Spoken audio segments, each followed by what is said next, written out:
awesome, humans. I hope you're having a great day today. Now let's start this video. Worship music bothers me. And yeah, some songs are real bops. Am I allowed to say that? If there's no video after this and I just drop out of existence, you know I got struck down by lightning for that comment. But some just get on my nerves. And not for new reasons that secular music is unfamiliar with, because good grief, Chris Tomlin, I know God is a good father, but I can only hear you say it so many times before the words just start melting my brain. Too repetitive, too unfeeling, too processed, it's all complaints you hear in just about any genre of music. But there's one song in particular that never sits quite right with me. And it's an older one. No, put the hymnal down. Not that old. I don't think, is 1949 that old? Gospel songs age differently. Anything sang by Hillsong is still an infant. It's Mansion Over the Hilltop. And before you click away because you either don't know what this song is or you just don't want to care, give me a minute. You'll see how strange this song gets. In theory, the song is great. The tune is nice. I have nothing whatsoever against the bluegrass sort of sound and melody. It's soothing. But the lyrics are where it hits all the potholes. I'm satisfied with just a cottage below, a little silver and a little gold. But in that city where the ransomed will shine, I want a gold one that's silver-lined. And though I find here no permanent dwelling, I know he'll give me a mansion my own.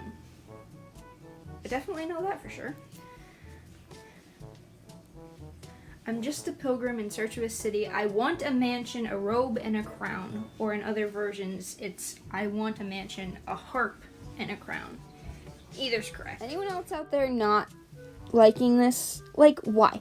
Why do I want a mansion in heaven? Why would I want that? Why would I want a harp when I have no clue how to play it and would probably break it? Forget the sacred chord. David will be sobbing from his ears bleeding because my playing is atrocious.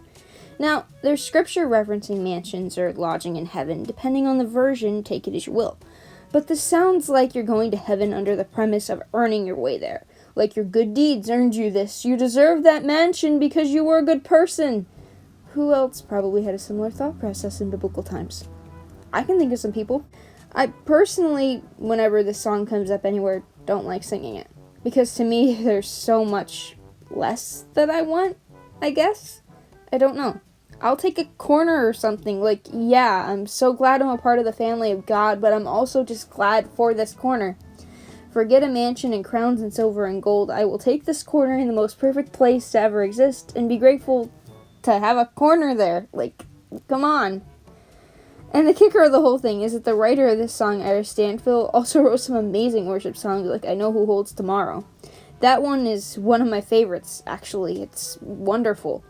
And yet, instead of focusing on those, we focus on the one Elvis sang. Because, you know, Elvis. I understand the idea that this song is naming and claiming your treasure up in heaven when you got dirt all over you down here, but it feels like it's demanding something that isn't even necessarily in Scripture. Sure, some versions read, "In my Father's house there are many mansions," and that sounds strange, because King James Version, FTW. But that doesn't mean that our treasure is necessarily a mansion. And do people hear what they're singing? No. So much of worship music is just lost because it becomes mindless or half-hearted, and people don't hear the commitment or conviction or calling in songs. Or in this case, they don't hear the pride. Just shiny. They hear shiny. And I like me some shiny things, but I ain't necessarily in the market for an afterlife mansion decked in precious metals. I'd spill something somewhere. Stain the carpets. Break something. I'm kinda clumsy. I don't think that'll change in the afterlife too much. Parading around good deeds or just doing good deeds isn't how this works. And surely facing the pearly gates thinking you'll find a street of gold leading to your prime real estate in glory land because you earned it by living right is not entirely correct either.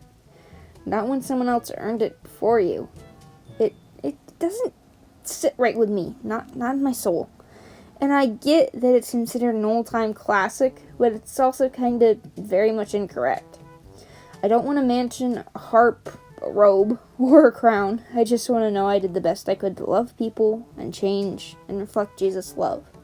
I don't care what's after that, whatever heaven has, because it will definitely be better than what's here, and definitely better than somewhere else. I just want to know I did the best I could for Christ. I don't care if there's a mansion. Whatever's over the hilltop, I'll take it.